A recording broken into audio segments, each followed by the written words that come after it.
Hello दोस्तों, मैं प्रभु यीशु मसीह के नाम में परमेश्वर की सलामती आपको देता हूँ और मैं विश्वास करता हूँ कि आप जहाँ पर भी होंगे प्रभु का आनंद आपको मिल रहा होगा।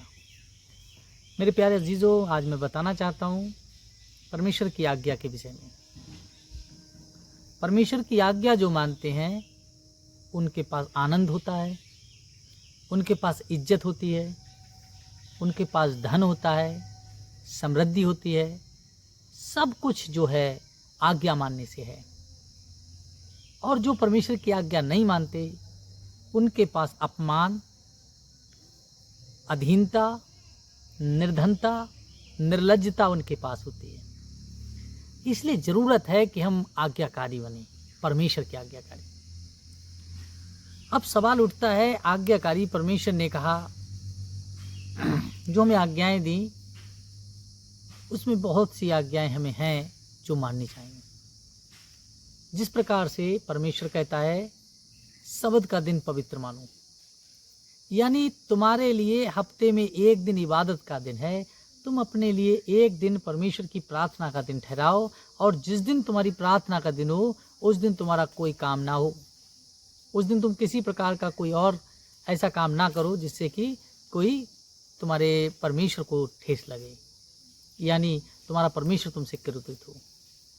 और परमेश्वर आपको चाहता है, प्यार करता है, इसीलिए वो आपको आज्ञा दिया है कि 6 दिन तुम मेहनत करके 7वें दिन मेरी प्रार्थना करो, मेरे से प्रार्थना करो, मुझसे मांगो।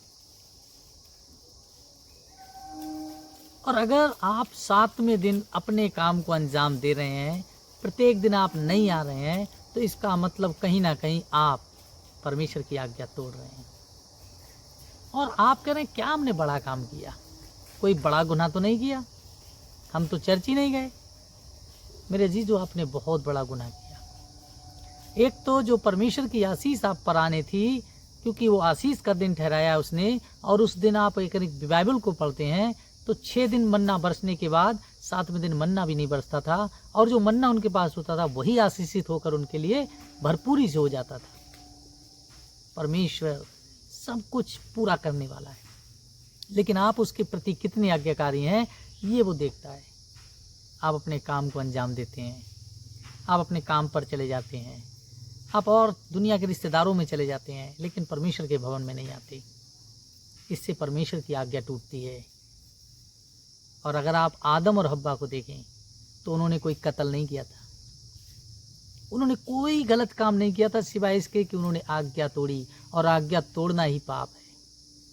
अगर सही शब्दों में कहा जाए पाप क्या है, पाप आज्ञा उल्लंघन करना ही पाप है। आप दूसरे धर्म में देखिए, विशेषकर इस्लाम में शुक्रवार के दिन वो अपनी दुकानें नहीं खोलते हैं, वो काम नहीं करते हैं। वो किन से सीखे? वो ईसाइयों से सीखे, क्योंकि ये व्यवस्था हमें पहले मिली उनसे, लेकिन वो नहीं करेंगे। लेकिन हम उस दिन को विशेष दिन अपना समझते हैं, आनंद का दिन समझते हैं, एंजॉय का दिन समझते हैं।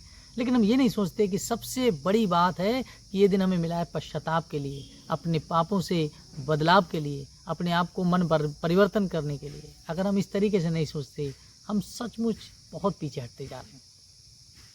सो प्रभु आपको आज्ञाकारी बनाए।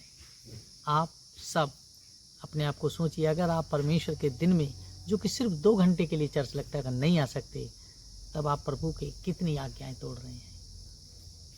आदम और हव्वा ने तो एक आज्ञा तोड़ी और पूरी जिंदगी वो कष्ट आज तक चला रहा है। अगर आप लोग वो आज्ञा तोड़ रहे हैं, आपके बच्चे, आपके नाती पोते परपोते कितने कष्ट को झेलेंगे। काश कि प्रभु इस कष्ट से आपको बचाए और आपको आत्मा दे कि आप हर संडे पवित्र भवन में आएँ, पवित्रता से आएँ और पवित्र परमेश्वर आपको पवित्र बनाए। आमीन।